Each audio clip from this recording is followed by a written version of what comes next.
Do I believe in evolution? This is one of those yes no questions that's complex and I won't give a yes no answer to. Instead, if someone asks me if I believe in evolution, I will ask, what do you mean by evolution?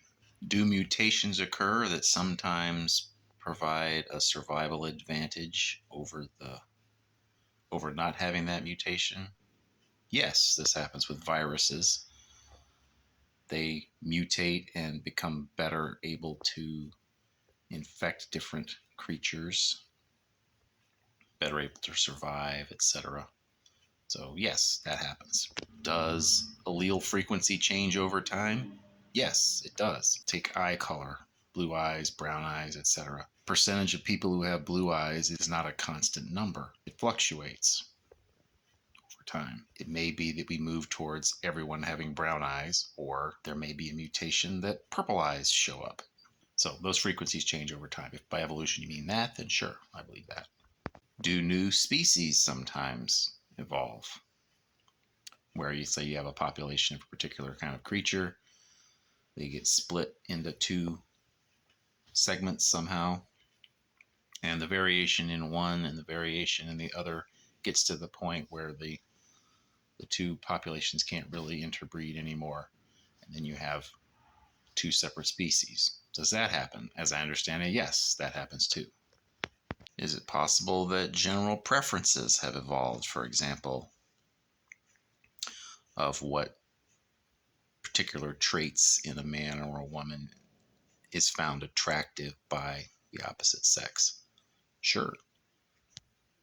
If big, strong men are better able to take care of women and babies, it's possible that women would, over time, become more and more likely to select men who are big and strong to be their husbands and fathers of their children. Did all land animals evolve from the lobe-finned fish? I have never seen anything that proves to me that that is true. So would I say I believe in that? I do not. If one accepts the idea that, say, all cats are related to each other, then a lot of the ideas discussed today about things evolving can be equally accepted by even the young earth creationist all the way to the atheistic evolutionist. There's certainly disagreement about how long these things take, but both sides can agree that variation within species and divergence of a species into two or more species happens. This could be equally true of apes, insects, viruses, whatever. So for the most part, as far in terms of practical science and things that we want to do today, there isn't a whole lot left to fight about. There seems to be something of a spectrum of views. On the one end, you've got the young earth creationist who generally sees the planet and the universe as being about 6,000 years old, all the way to the atheistic evolutionist who sees the whole thing as very, very old and that everything came about by itself and was not created. It just all derived from natural processes. In between there, we would have the old earth creationists, those who believe the universe is very old, but that it was still created. And then we have the theistic evolutionist, which says that yes, God created everything, but he allows the process of evolution to go on. And that's, I don't know in detail of how this is distinguished, but there's another model called evolutionary creationism, in which it is stated that evolution is the means by which God creates. And another key concept that's disputed is the idea of universal common descent, that every single life form on the planet today was descended from a common ancestor. So where do I place myself on this continuum? Well, I don't call myself anything of these creationist evolutions. I don't call myself any of those things because it just seems to me it's too confusing. If someone wants to talk about my views, I don't like to describe it in one or two words. But I will say that as far as the age of the planet and the universe, I consider myself agnostic. I don't know how old it is. First, I don't think I need to know how old it is. It's not that important to me. If it became important to me, I would have to do a lot of study to be able to look at the evidence for myself and decide.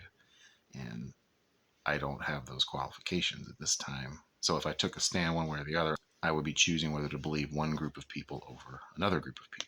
I'm certainly not criticizing anyone else who takes a stand and says, yes, I believe the earth is very young, or yes, I think the earth is very old. Okay, that's fine. I don't believe I have the skills and knowledge to make that assessment. And as far as Christianity is concerned, it doesn't really matter. Now, I do believe God created the world. So, in that sense, someone could call me a creationist, but I just don't take the label because it implies that I believe certain things that I don't necessarily believe. As I stated in earlier videos, the earth in the Bible is land, not planet. So, when God speaks of God creating the heavens and the earth, it's talking about God creating the sky and the land. That doesn't necessarily mean he's talking about the creation of the universe and the planet at that same time. Maybe, but I don't know. Now, considering the human genome, exactly how God created that genome, I don't know. God could have created that human genome completely new with Adam. Certainly that's possible. It's also possible that God created the human genome before that by any means that he saw fit, including something very much like or the same as the theory of evolution, and then used that genome to construct the DNA for Adam. And he could have done the same for any other creature. So the creation evolution fight is often assuming a conflict that doesn't necessarily exist. If the planet is indeed older than Genesis 1, God could have done nothing, anything, or everything with it before that. And if there's fossils from things he did then, there's no reason for him to remove them from underground. So if I keep saying this doesn't matter, why am I bothering to talk about it?